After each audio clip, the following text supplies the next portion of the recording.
हो का हो? कैसी भोरे भोरे एकदम बड़ा सजत बजत हो। अरे तो है ना पता बस सावन चलत बा। हाँ तो हम जानते हैं सावन चलत हो। तो सावन चलत तो चला। कहाँ? सुना बोला।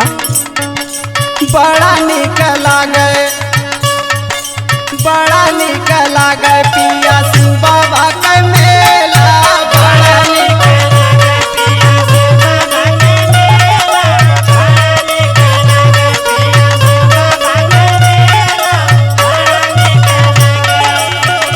अरे सथवा में लइके चला जाबे ना अकेला। बड़ा निक लागे पिया शिव बाबा के मेला। बड़ा निक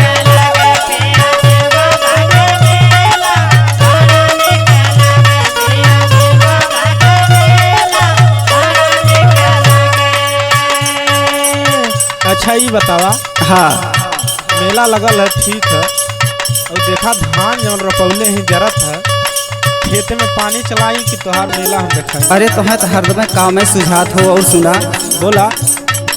झारखंड मालीपुर से सजल बा कंवरिया।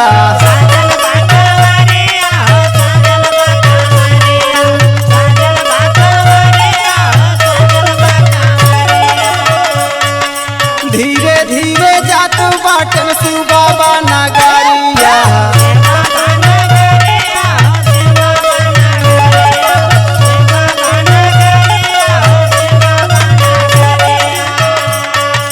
झारखंड मालीपुर से सजल बा कंवरिया।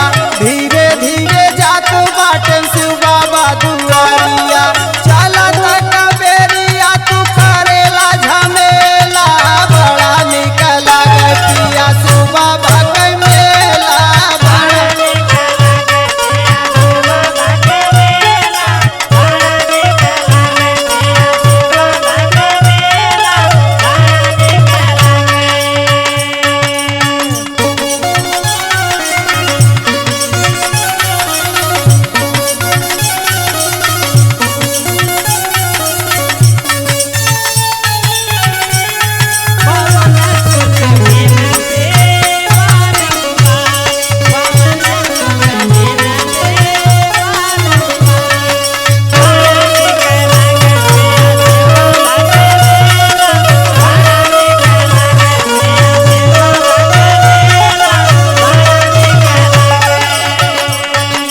जातो बानी पहली बार बाबा जी के धमावा।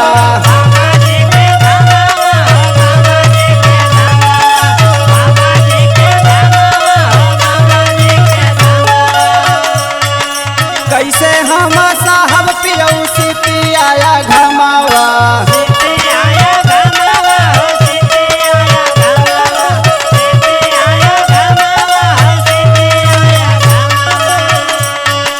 जातो बानी पिया पहली बार बाबा धमावा।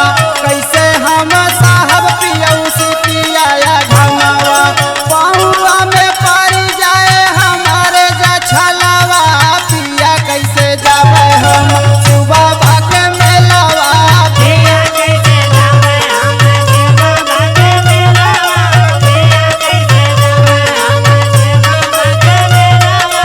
पिया कैसे जावे अरे शिव बाबा के मेलावा। शिव बाबा के मेलावा। पिया कैसे जावे हम शिव बाबा के मेलावा। पिया कैसे जावे हम शिव बाबा के मेलावा। पिया कैसे जावे। अच्छा ये बतावा, हाँ हमार बात तोहके ना बुझात हमके लगत है। तो हर बात ना पहले हमार बात सुना। सुनावा। पाचरे बारी सावा कई रहा उमरिया।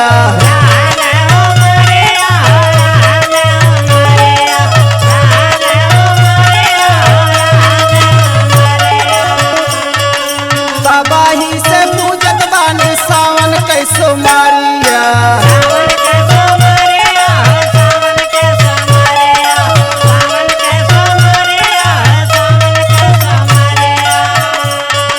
पाचरे बारी सावा कई रहा उमरिया।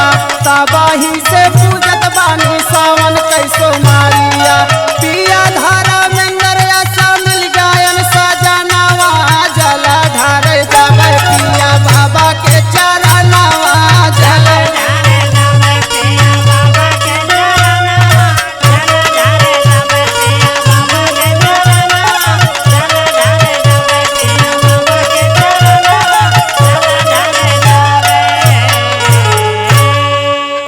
चला तैयार भा। चला अब चले एक फिर